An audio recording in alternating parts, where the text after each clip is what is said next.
tal? Muy buenas noches, bienvenidos a Noticias 22. Iniciamos el mes a la mitad de la semana, en un miércoles internacional. Vamos a estar en la Feria del Libro de Guadalajara.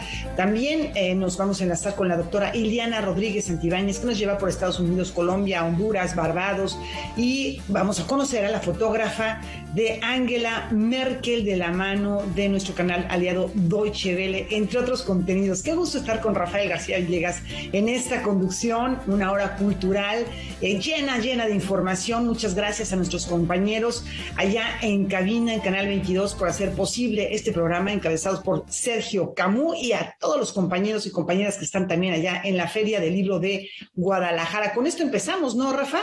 Así es, mi querida Laura, qué gusto saludarte a ti, a los amigos del auditorio, la más cordial bienvenida. Hola, Laura Regis, en la traducción de lenguas de señas mexicana, y en efecto, antes de recorrer el mundo, nuestra primera escala está en Guadalajara, la Feria Internacional del Libro. Ya se encuentra Karen Rivera con los pormenores. Adelante, Karen, muy buenas noches.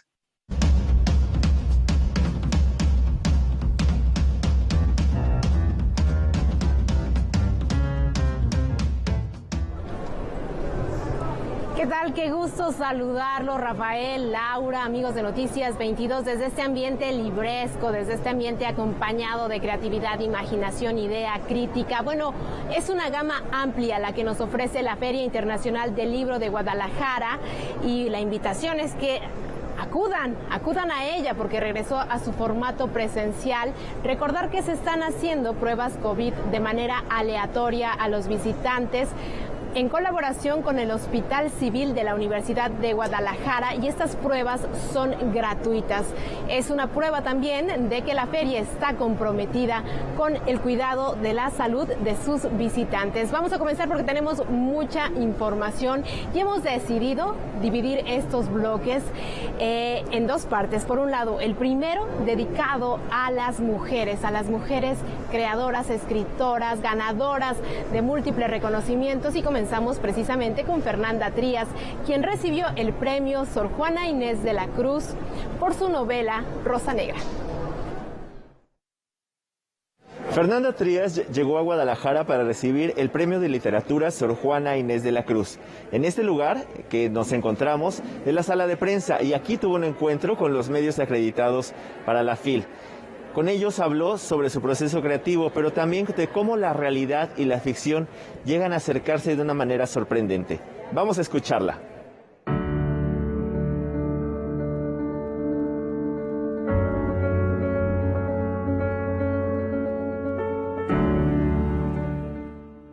Fue una alegría muy grande, una sorpresa.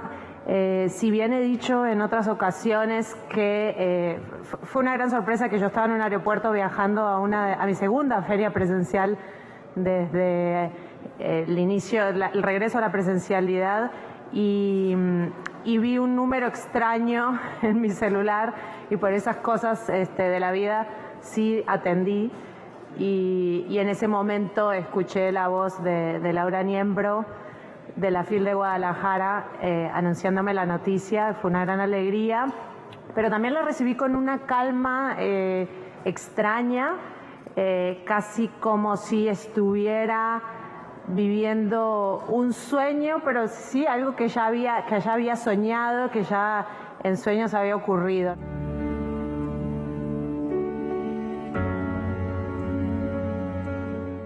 Han dicho que Mugre Rosa es premonitoria de la pandemia, lo cual sí, desde un cierto ángulo se puede leer de esa manera. Yo creo que una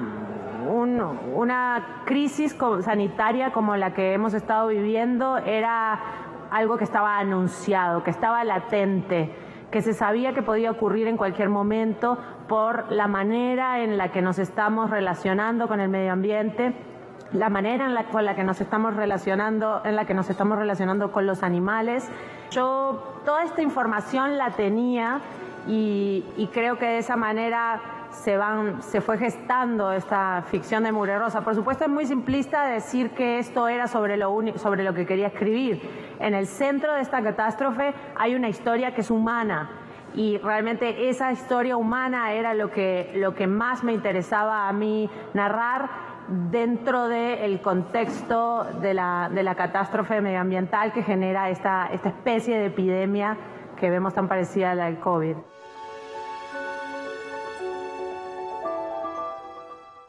Siempre he escrito, todos mis libros tienen como protagonistas mujeres.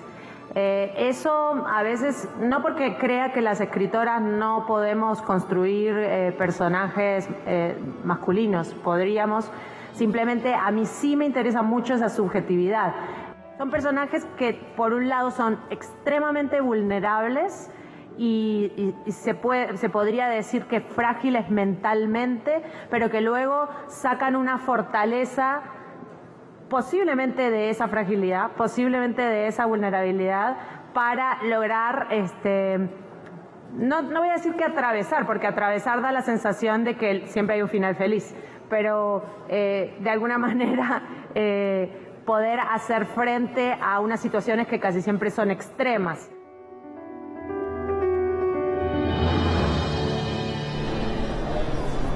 Bueno, la emoción me hizo cambiarle el nombre, pero en realidad la novela se llama Mugre Rosa y debo confesar que la invitación sí es a que la lean, porque tiene que ver con cómo el confinamiento nos cambió la vida, cómo a partir de una azotea se puede vivir, pues la ciudad, se puede comer, se puede convertir la azotea en el único espacio de libertad en medio de una pandemia. Vamos a continuar con estos premios porque pude conversar con Diamela Eltit, esta escritora chilena que fue la ganadora del Premio Phil en Literatura de Lenguas Romances 2021 y nos habla sobre cómo el cuerpo femenino tiene un costo en el siglo XXI. En general siempre es una construcción discursiva, ¿no? De una serie de discursos que confluyen para formular el cuerpo deseado y escrito por diversas instituciones.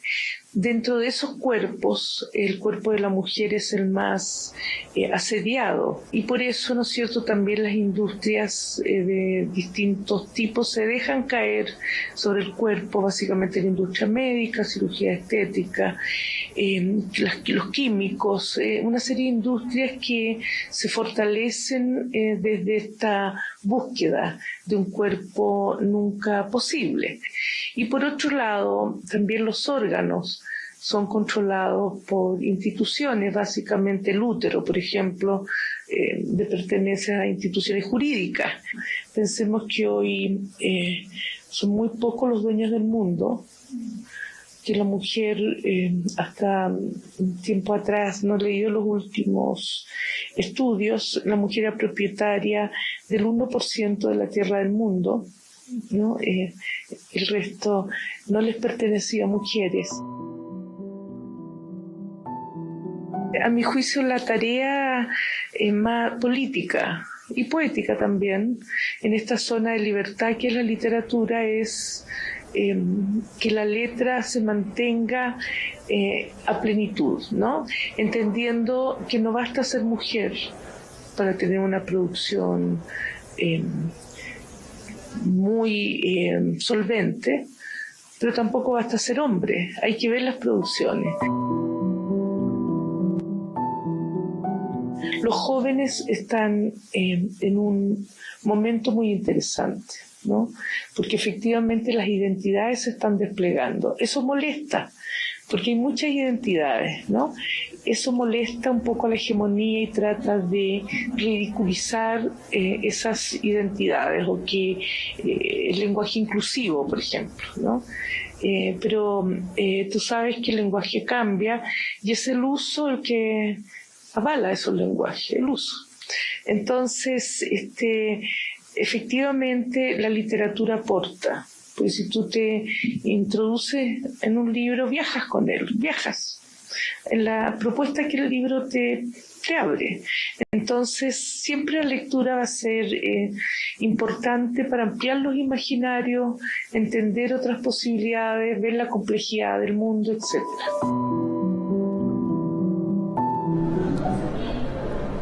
Bueno, Diamela El Cid habló también con los jóvenes que acudieron a esta Feria Internacional del Libro, y también el mensaje que quiso darles fue buscar un mundo más justo, más equitativo, que también se puede encontrar en las letras y en la literatura. El lunes pasado recordábamos a la escritora madrileña Almudena Grandes. Ella falleció el pasado 27 de noviembre y ayer en la feria se realizó un homenaje con personalidades de la cultura que la conocieron. Alberto Aranda nos tiene la información. Tus historias vivirán para siempre, Almudena Grandes. Así lo afirmaron periodistas y escritores durante el homenaje que se les rindió en la Feria Internacional del Libro de Guadalajara. Perdimos una voz crítica, inteligente, sin rencores, capaz de establecer con su literatura un juego de tú a tú con el lector, sin necesidad de fuegos de artificio, de obra negra, maravillosa, pero que hace lo que tiene que hacer la literatura, la provocación de la otredad.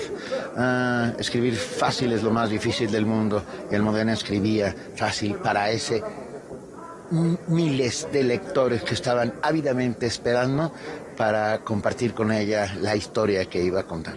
Recordada como una mujer fuerte, de una gran sonrisa, Almudena escribió de ellas y de ellos, del sexo y de la vida, de misterios, de amistades, de encuentros y desencuentros, y más tarde de la guerra civil, del exilio, de perdedores y miseria, de la trágica historia de España que muchos niegan. Bueno, de la última parte, digamos, de su última serie de la Guerra Interminable, conocimos algo que nadie había conocido, y que fue el terror de la dictadura franquista. Ella estaba obsesionada, que no se había contado suficiente, que no estaba contada en el mundo, y creo que leer toda la serie, todos los episodios de la guerra de la Guerra Interminable ayuda exactamente para eso, para saber lo que fue eso, porque el mundo se volteó y no vio todos esos años del franquismo. Era la negación española muy bien recibida por otras partes de Europa que no querían meterse ahí. Estaba bien España, dominada por el dictador, y nadie lo veía. Una historia que de alguna manera ha sido soterrada, metida debajo de la alfombra, como se mete el polvo de los huesos de los muertos para intentar olvidarla y que no pase nada. Creo que hay que revisar el pasado y dejarlo claro para las futuras generaciones, para que no se avergüencen, sobre todo que no se avergüencen de los que estuvieron ahí, y que no se avergüencen de nosotros por no recordarlo. Autora de varios libros construidos con rigor y pasión, a la obra de Almudena Grandes nos podemos acercar por varios títulos. La literatura de Almudena se puede entrar por cualquier sitio. Si no eres pudoroso y te atreves por Las edades de Lulú, ganador del premio de la sonrisa vertical, o por cualquier otro de sus libros, Inés y la alegría, o el lector de Julio Verne, por donde quieran. Almudena es una voz inmensa que suena como un trueno y que está ahí presente para contarnos historias, y contarlos de esta manera tan clara, tan directa, tan perfecta. En el homenaje también participaron Ángeles Mastretta, quien reconoció que fue amiga de ella una tarde y una noche, porque se encontraron una vez en la vida, gracias a Joaquín Sabina, que la invitó a comer a su casa, mientras que Gabriela Barkentin recordó una entrevista que le hizo en el 2017. Al final del homenaje se escuchó la canción Noches de Boda de Joaquín Sabina. Desde Guadalajara para Noticias 22, Alberto Aranda. Bueno, sin duda las historias de Almudena Grandes vivirán para siempre, y estoy muy feliz de que en este set me acompañe la escritora Brenda Lozano. Brenda es autora de libros como Brujas y, bueno, también es reconocida por su lucha feminista. Brenda, qué gusto, qué honor que nos acompañes el día de hoy. Bienvenida. Karen, queridísima, muchas gracias. El gusto es mío y estoy muy feliz. Ay, creo que golpeé el micrófono. Es la emoción. Oye, pues vas a presentar aquí, bueno, vas a formar parte de una mesa que se llama Brujas y Modernas. Y en este libro de Brujas partes de una figura mítica que se ha tenido como muy machista, ¿no? Como que se encapsula a la mujer desde la posición de que una bruja se viste de negro, es solitaria, hace juegos con hierbas, pero ¿cómo esta figura mítica que no vive de la economía como la conocemos, de la economía global, nos hace enfrentarnos, o podría ser una herramienta para enfrentarnos contra el machismo? Bueno, pues es una pregunta, primero que te agradezco mucho, estoy muy emocionada de estar aquí, de verdad, y con ustedes también. Pues bueno, es una pregunta súper interesante porque nos pone a pensar, desde las curanderas en México, por ejemplo, o sea, es muy interesante porque incluso en Bernal Díaz del Castillo, por ejemplo, hay unas descripciones increíbles de cómo nuestros antecesores trabajaban con la medicina, pues con las hierbas, los hongos y todo eso. Es muy, muy antiguo, ¿no? Y eso se sale, por supuesto, del sistema todo, ¿no? Capitalista, del colonialismo, de todo. Y la figura de las curanderas, bueno, a mí en lo personal me parece muy interesante, o sea, personas como María Sabina, que en parte fue un modelo para mí en este libro, pues es una mujer que dicen que los Beatles venían a verla, ¿no? Y Jim Morrison, y que Disney hizo fantasía después de venir a la Sierra Mazateca con ella, y un banquero muy, muy, muy, muy importante que fundó uno de los bancos más importantes y sólidos de Estados Unidos, que es Chase, pues en los 50s vino a México, a la Sierra Mazateca. Imagínate un banquero en el esplendor del sueño americano viniendo a la Sierra Mazateca con una mujer pues de estatura baja, ¿no? En huaraches, que hablaba mazateco y ya, ¿no? Entonces, ese contraste, digamos, me parece que nos deja, pues a mí me parece increíble, ¿no? Como resistencia a cuánto tiene que enseñarnos también eso al presente, al capitalismo, por supuesto, al machismo, ¿no? O sea, como saliéndonos también, ¿no? No pensando que somos el centro o que se ve todo desde el centro y desde ahí se va a la periferia, vamos a decir, sino que desde esos otros lugares tienen mucho que decirnos al presente y a nuestro lugar en el mundo, ¿no? ¿Cómo la palabra se puede convertir también en política, Brenda? Y lo has planteado en algunas ocasiones. No, pues acabas de decir algo, tiraste una bomba, mi querida Karen.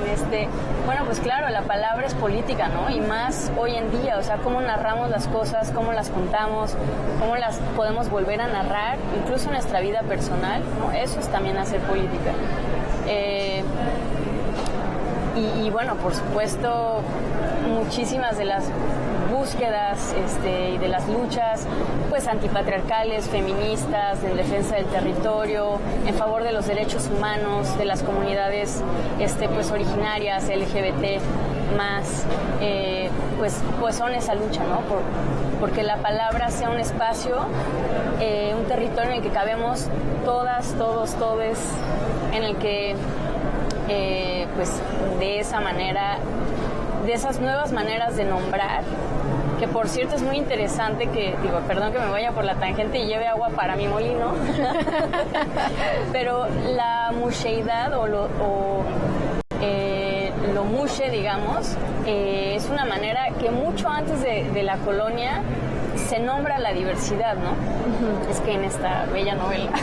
Yo creo que la invitación la vamos a dejar, Brenda, por supuesto, a que lean Brujas, a que mañana tenemos que ir a una pausa, pero la invitación a que acudan si pueden, si se va a transmitir por la virtualidad, a que vean esta mesa, ¿no? Brujas y modernas, adelante. Por favor. Vamos a una pausa y regresamos con más aquí desde la Feria Internacional del Libro de Guadalajara.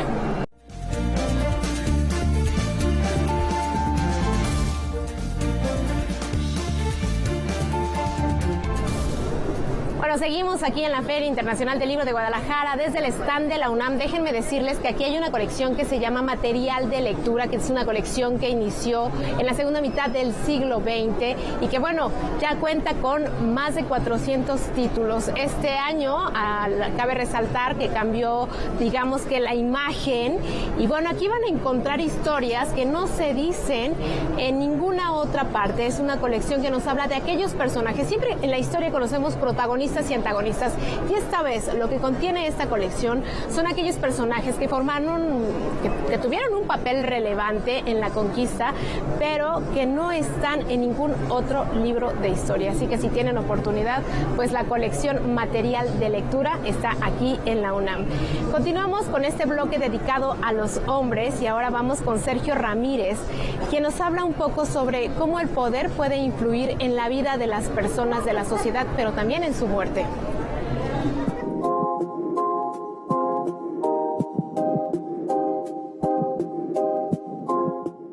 El poder ha sido relevante en la literatura y en la vida, por supuesto, desde el origen de las civilizaciones, ¿no? Por eso es que nosotros leemos con tanta familiaridad a Sófocles como a Shakespeare, porque enfocan el poder como pasión humana, como debilidad humana, como ambición. Y estamos acostumbrados a esta idea del poder envolvente, del poder agresivo, del poder que termina trastocando, como tú decías, la vida de los demás, sin que la gente se percate a veces de cómo sus vidas están cambiando. Esta es para mí la fascinación que tiene el poder.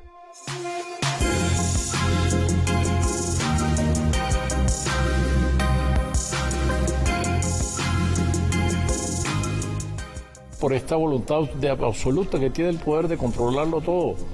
Y al controlar a la sociedad, pues obviamente controla las vidas humanas.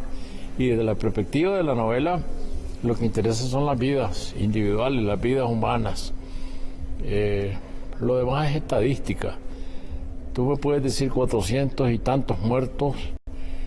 Es difícil fijar en la memoria un número. Pero cuando tú vas a ver vida por vida te das cuenta del drama que hay en cada una de estas existencias. Es una lucha permanente. Y la primera lucha que el intelectual tiene es consigo mismo, para no autocensurarse, para no ser complaciente. Porque la literatura complaciente o la autocensura terminan en la literatura mediocre, en la literatura que no dice nada. Un libro no puede quedar bien con todo el mundo.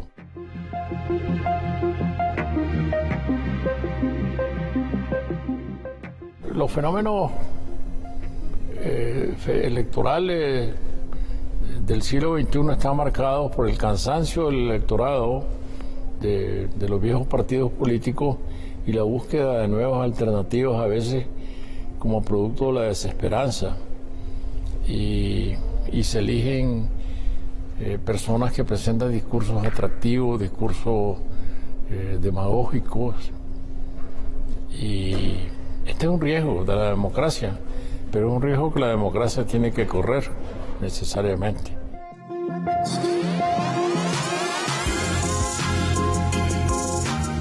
Eso es muy importante, que el ojo del novelista no se convierta en un ojo político, porque el ojo político lo que hace es alinearse, tomar partido, imprecar, reclamar. Eso está muy bien en un discurso político, pero en una novela lo que uno tiene que poner son vidas humanas.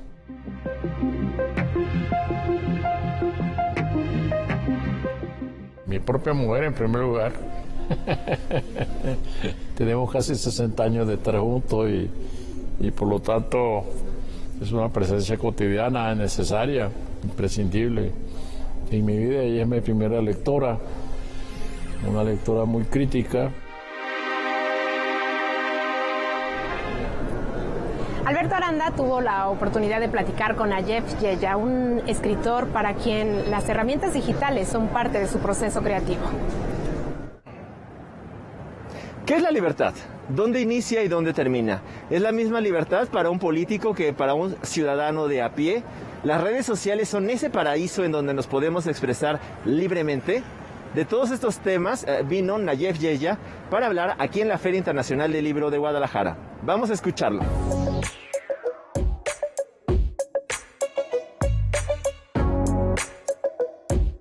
A algo le he dado muchas vueltas en estos tiempos de pandemia y es al concepto de lo que es la libertad. O sea, la libertad en términos de cuando tienes imposiciones biológicas, ¿no? Imposiciones pandémicas, imposiciones de sanidad. ¿Qué es mi libertad ante la libertad de los demás? O sea, ¿qué tanto importa lo que yo desee como mi libre expresión, como mi libre forma de manifestarme, de expresarme, de ser, cuando de mí depende el bienestar de los demás? Es decir, si yo me contagio y contagio a alguien más y estoy en este círculo contribuyendo a que el virus siga proliferando y multiplicándose y variando, mi libertad importa muy poco, es totalmente absurda.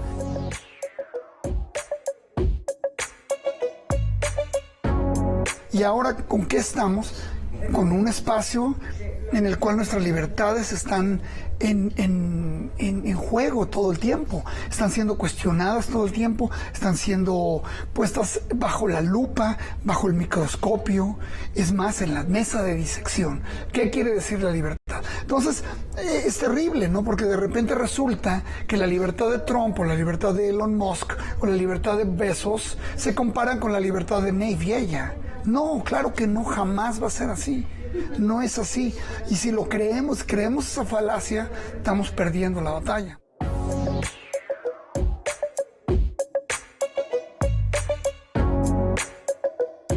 La posibilidad de ser lo que quiera ser es un espacio interesantísimo, muy complejo, muy controvertido, muy irritante para muchos. Incluso yo no voy a decir que a mí todos los aspectos de la redefinición en términos genéricos o en términos de identidad, las políticas de identidad son muy complicadas y pueden ser muy, pues voy a decirlo, muy reaccionarias, pueden volverse muy reaccionarias, pueden ir en contra de los intereses de la mayoría, ir en contra de los intereses progresistas, porque de repente mi decisión de yo ser tal cual y querer exigir un espacio como tal puede ser tener un peso gravitacional muy grande dentro del mapa que distorsione completamente las relaciones. Y lo que me temo es que por un lado va a derivar, como ya lo vemos, hacia una extrema derecha súper fascista, súper energizada por grupos que no son de derecha, pero están un poco hartos y que con sus opiniones van a darle potencia a las opiniones de la extrema derecha y van a servir para reprimir más a los grupos que buscan un poco de decencia. Desde Guadalajara para Noticias 22, Alberto Aranda. Hemos llegado al final de este segmento dedicado a la FIL Guadalajara. Mañana les tendremos más información. Regreso cámara contigo, Laura. Muchísimas gracias, Karen. Qué temas tan interesantes, marcadísimo, feminismo, diversidad, democracia, libertad, son asuntos que se están tratando de manera constante en este encuentro. Es lo que hemos notado en estos días que llevamos de cobertura. Muchas gracias a todo el equipo por allá. Y bueno, pues estamos al pendiente para mañana continuar con la información. Por lo pronto les anunciamos que tenemos Debate 22 como cada día. Nuestra compañera Kimberly Armengol hoy recibe a la Secretaria de Salud de la Ciudad de México, la doctora Olivia López Arellano, para hacer un balance sobre la pandemia de COVID-19. ¿Habrá una cuarta ola? Ya está aquí. No se pierdan esta conversación terminando Noticias 22. Regresamos en un instante.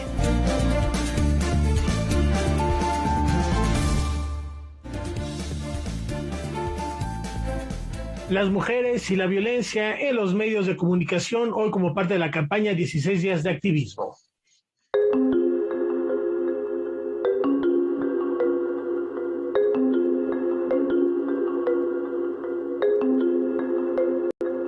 La violencia y la opresión en contra de las mujeres en realidad se trata de una problemática de larga data. Quizá el movimiento social que con mayor énfasis ha logrado impulsar una crítica y también un reconocimiento de que las mujeres seguimos enfrentando la violencia de género, pues ha sido justamente el feminismo. Básicamente lo que devela la modernidad y el movimiento ilustrado fue que las mujeres no somos iguales a los hombres porque se nos trata de una manera diferenciada, que a las mujeres se nos critica y no se nos reconoce como sujetos de razón, y que además a las mujeres se nos coarta cualquier capacidad de tomar decisiones.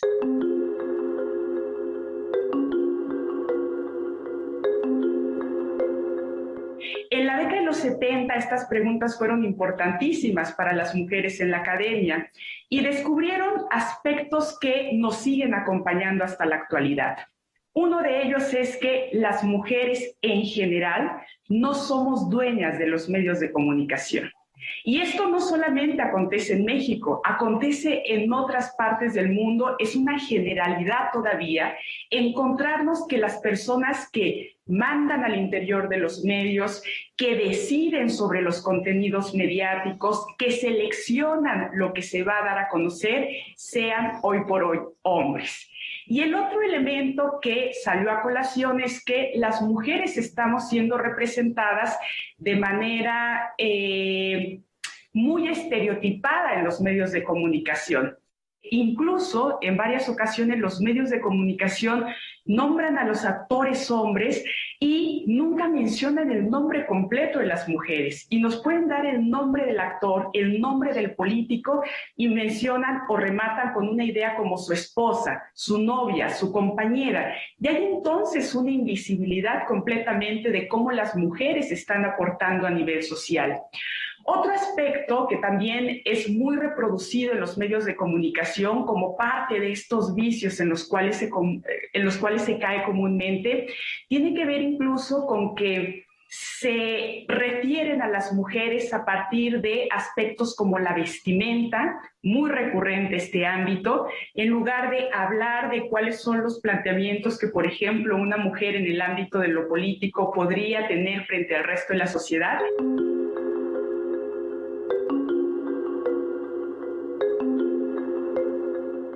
De alguna manera, aunque sea una concesión, nosotros sabemos que sigue siendo parte del Estado-Nación, en gran medida, la responsabilidad de saber qué se está transmitiendo en los medios de comunicación. Y lo sabemos también que instancias como la Secretaría de Gobernación todo el tiempo están monitoreando los contenidos mediáticos. Entonces, claro que es una responsabilidad de los estados saber lo que se está emitiendo a partir de los medios de comunicación. ¿Por qué es tan importante el discurso para el feminismo? Porque los seres humanos estamos construidos de muchos relatos, estamos construidos discursivamente. Y si alguien viene y dice es que las mujeres son poco importantes o es que las mujeres siempre han sido una conejita de Playboy, evidentemente eso ya configura de alguna manera una realidad en el mundo. Necesitamos pensar y repensar cómo hemos sido construidas nosotras socialmente. ¿Qué nos han dicho que debíamos de ser?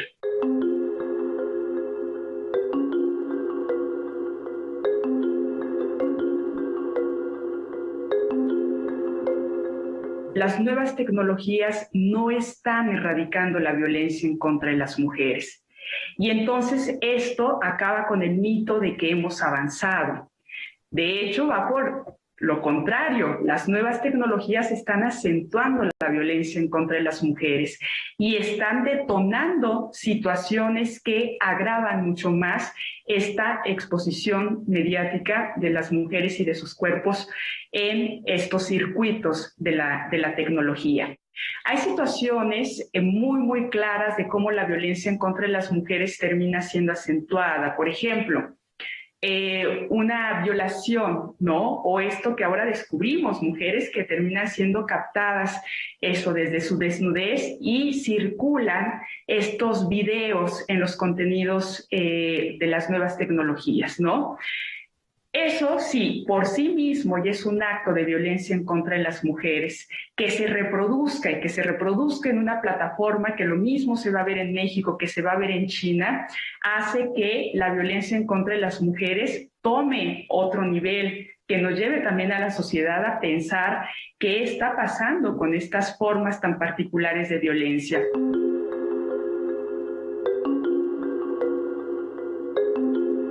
Bueno, continuaremos con estos temas y por lo pronto les comentamos que este fin de semana más de 50 agrupaciones artísticas se reúnen en el Gran Festival Chapultepec en el Complejo Cultural Los Pinos. Vamos a conocer el programa de actividades.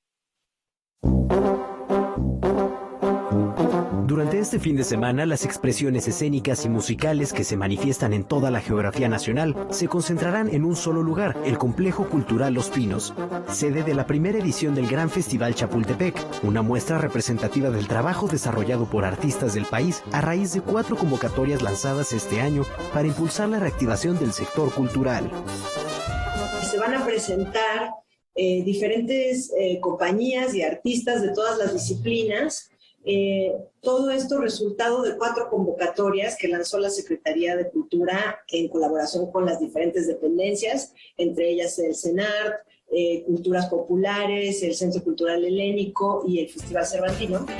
El Gran Festival Chapultepec, a realizarse del 3 al 5 de diciembre, contará con la participación de 56 grupos artísticos conformados por más de 300 artistas y agentes culturales de todo México, quienes ofrecerán una diversidad de espectáculos musicales, dancísticos y teatrales. El Centro Nacional de las Artes, una de las instituciones participantes, presentará 16 de las 35 obras ganadoras de la convocatoria Creación y Circuito de Títeres y Objetos, lanzada en abril de este año. El apoyo que se otorgó a 35 compañías de todo el país involucró la producción, la creación del espectáculos de pequeño y mediano formato. Esto incluye, pues como tú sabes, desde la idea, los diseños, la realización, el pago a los equipos creativos y además 4 funciones en sus propios circuitos regionales. Se dividió el país en 8 circuitos regionales y las compañías ganadoras de este apoyo produjeron sus espectáculos y además dieron 4 funciones en su estado y los 3 estados aledaños. Son compañías que representan a todos los estados de la República, a cada una de las regiones, desde el norte hasta el sur del país. Hay compañías de Baja California, de Veracruz, de Tlaxcala, de Puebla. En el helipuerto tendrán lugar gran parte de las presentaciones artísticas. No obstante, habrá otros espacios habilitados como el Auditorio C y la Sala de Cine, donde se proyectarán 8 producciones audiovisuales seleccionadas en la convocatoria Títeres en Corto 2021. Los invitamos al Gran Festival Chapultepec, un evento realizado por diferentes dependencias de la Secretaría de Cultura, con espectáculos de todas las disciplinas. Va a haber música, teatro, danza, títeres, un bazar pequeñito donde se van a poder encontrar también títeres, objetos relacionados con las artes escénicas. Esto va a suceder en el Complejo Cultural Los Pinos el día 3, 4 y 5 de diciembre, este fin de semana, desde las 11 de la mañana hasta las 6 de la tarde. La entrada es libre. Con información y texto de César H. Meléndez, Rodrigo Peredo, Noticias 22. Bueno, hoy queremos hablar de una figura política internacional que seguro ustedes conocen, es la canciller alemana Angela Merkel, que se encuentra en el final de su envidiable carrera política, y dentro de los diferentes homenajes dedicados a su trayectoria se encuentra uno muy especial, el de la fotógrafa alemana Harlene de Quellbold. Nos enlazamos en este momento con María Luz Moraleda del canal de Deutsche Welle para que nos platique al respecto. María Luz, ¿cómo estás? Cuéntanos de qué consiste este proyecto de 30 años. Hola, ¿qué tal amigos de Canal 22? Un gusto saludarte como siempre entre todos los homenajes y biografías que ahora se están publicando sobre la vida y trayectoria de una de las mujeres más influyentes del mundo, Angela Merkel. Les queremos destacar la de Harlene de Quellbold. Durante 30 años esta fotógrafa se dedicó a retratar a la canciller desde que comenzó su carrera como una joven política de la Alemania del Este en el Partido Conservador de la CDU. Esta idea surge de un proyecto anterior. La fotógrafa Harlene de Quellbold comenzó entre el 91 y el 98 su serie de retratos para el proyecto Las Huellas del Poder. Para ello se reunió con las mismas 15 personas cada año que en ese momento tenían cargos de poder, como el predecesor de Merkel, Gerhard Schröder, al igual que Joschka Fischer, exministro de Asuntos Exteriores. Al comienzo del proyecto, Angela Merkel acababa de ser nombrada ministra de la Mujer y la Juventud. Desde el 91, Kölbel se ha ido encontrando con Angela Merkel y tras una breve interrupción cada año, con el pacto entre ambas de que no se publicarían sus fotografías y entrevistas hasta que Angela Merkel se despidiese de la Cancillería. Kölbel mantuvo el proyecto en secreto todo este tiempo. El resultado es toda una vida de esta fotógrafa dedicada a un proyecto de 248 páginas que se titula Angela Merkel, retratos del 91 al 2021, con fotografías y declaraciones. ¡Wow! ¡Qué trabajo! ¿Y qué nos puedes contar, María Luz, sobre la forma de trabajar de Gerlinde Kölbel? ¿Y qué cuenta ella de esta experiencia? Platícanos, María Luz. Kölbel fotografió a Angela Merkel para todos los retratos frente a una pared blanca y en blanco y negro con el fin de lograr la mayor objetividad posible durante este largo periodo de tiempo. Su única instrucción a su modelo era siempre mírame con la mirada abierta, es decir, hacia la cámara. No pedía ningún tipo de pose o postura concreta. En la primera cita, en el 91, todavía mira a la cámara desde abajo. No sabía realmente qué hacer con las manos o los brazos, explica la fotógrafa. Eso cambió y con los años fue mostrando con su expresión corporal más seguridad y confianza en sí misma. Pero en cierto modo, dice la fotógrafa, hasta el final de su cancillería, esa incomodidad permaneció. Nunca adoptó una actitud vanidosa ante la cámara, a diferencia de sus colegas masculinos. Otro aspecto que destaca del trabajo con Merkel, esta fotógrafa, es que ella nunca interfirió en la selección final de las fotos, ni trató de controlar ninguna parte del proceso, algo que para Kölbel rara vez ha experimentado con otras personas en posiciones de poder esta situación. Simplemente aceptó que ser fotografiada era parte de su trabajo. A ver, pero nos cuentas, María Luz, que además de fotografiar a la canciller, Kölbel también hacía preguntas sobre su vida. ¿Qué destacarías de las respuestas? Pero Kölbel no solo quería arrojar luz sobre las ambiciones políticas de Angela Merkel con sus preguntas, sino que también se interesó por saber si la política tenía tiempo para desconectar y pasar tiempo con su pareja. Merkel da respuestas muy abiertas y personales, a diferencia de las que acostumbra a hacer en los medios. Según esta fotógrafa, el poder no ha acabado con ella como persona. Merkel hacía la compra, cocinaba, se aferró a su propia vida durante sus mandatos, a diferencia de los hombres, y decidió dejar la política voluntariamente. Eso, según la fotógrafa, se nota en su expresión final. Mucho más libre, como diciendo a la cámara, me voy porque así lo decido yo. Un ejemplo es esta respuesta que le da en el libro a Kölbel en el año 1998. Me gustaría encontrar el momento adecuado para dejar la política. No quiero acabar siendo una ruina medio muerta, y por lo que vemos en las fotos parece que ha conseguido ser fiel a sí misma. Nada fácil en política. Desde el canal DW Deutsche Welle se despide con mucho gusto María Luz Moraleda con más temas culturales europeos.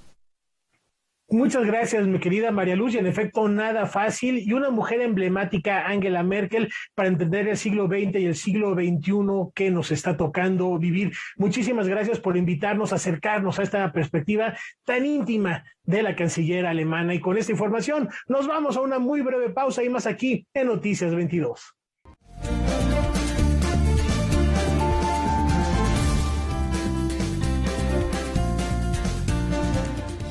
Estados Unidos y las FARC y dos mujeres, una en Centroamérica y la otra en Antillas, presiden gobiernos por primera vez. Vamos a Visión Global con la doctora Iliana Rodríguez Santibáñez.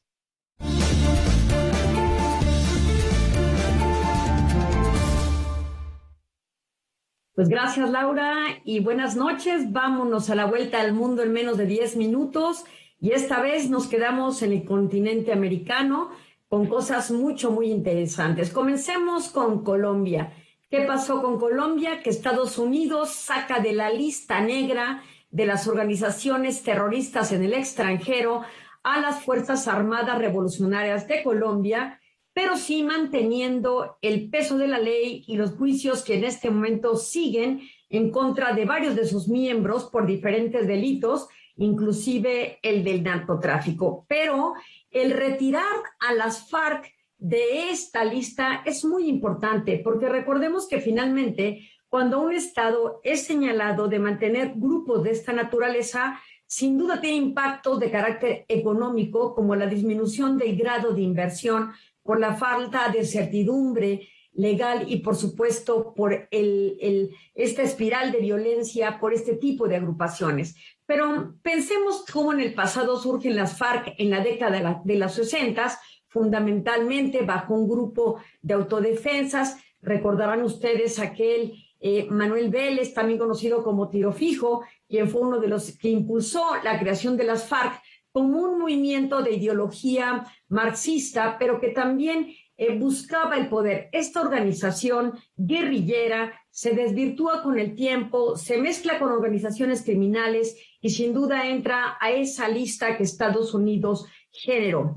Una vez que levanta esta lista, esta calificación hacia las FARC permitirá que Estados Unidos tenga mayor capacidad junto con el gobierno de Colombia para actuar en la implementación del acuerdo de paz celebrado en el 2016. Recordemos que en ese acuerdo de paz, bajo el periodo de Juan Manuel Santos, entonces presidente, se generan los acuerdos de paz con las Fuerzas Armadas Revolucionarias de Colombia para tratar de distender el clima de violencia y pacificar a la región. Esto ha permitido, por ese propio acuerdo, que se cree un partido político de estas fuerzas, hoy llamado el Partido de los Comunes, donde se permite que sean representados en el Congreso y que puedan ocupar escaños y participar activamente en política, llevando a cabo las iniciativas de ley que ellos consideren de impacto precisamente para la población. Así es que este hecho es bastante importante y veremos cuál es el resultado en lo subsecuente. Nos vamos ahora hacia Honduras. En Honduras, una mujer, Xiomara Castro, gana con 54% a su opositor. Dato interesante es que Xiomara Castro es la esposa de Manuel Zelaya. ¿Quién es Manuel Zelaya? Recuerden que en 2009 él todavía gobernaba y fue sacado en pijamas de su casa, tuvo que huir y exiliarse en Costa Rica porque hubo un golpe de Estado de acuerdo a Naciones Unidas y a la propia Organización de Estados Americanos. Hay muchas voces en contra que dicen no fue un golpe de Estado, pero la realidad es que sacaron a un presidente por la fuerza sin un proceso constitucional, que luego por supuesto hubo un presidente interino que fue Micheletti y luego ya un presidente formalmente electo como el de apellido Lobo. Es otra situación, pero de que hubo un golpe de Estado, sin duda que lo hubo. Ella es esposa de este expresidente, pero ha tenido una sólida carrera desde el 2009 hacia la fecha. Ha sido una gran activista en contra de la desigualdad, la corrupción y la pobreza en su país. Honduras está por debajo del promedio de pobreza, así es que tiene un reto enorme enfrente de ella. Y bueno, es la 12ª mujer en ocupar la presidencia en América Latina y, por supuesto, la primera desde hace 7 años en su país. Así es que es un hecho bastante relevante. Y haciendo la conexión por el tema de sexos, nos vamos ahora con otra mujer hacia Barbados. Sandra Mason, una mujer por primera vez gana las elecciones en Barbados, pero en un acontecimiento histórico muy significativo, que es el siguiente. Barbados se sube para ser una república. Ya no pertenece a esta monarquía constitucional heredada, por supuesto, por la influencia del Reino Unido. Recordemos que Barbados fue un centro, lamentablemente, de negociación respecto a los esclavos. Fue colonia británica, pero ahí realmente era un centro para la venta de esclavos.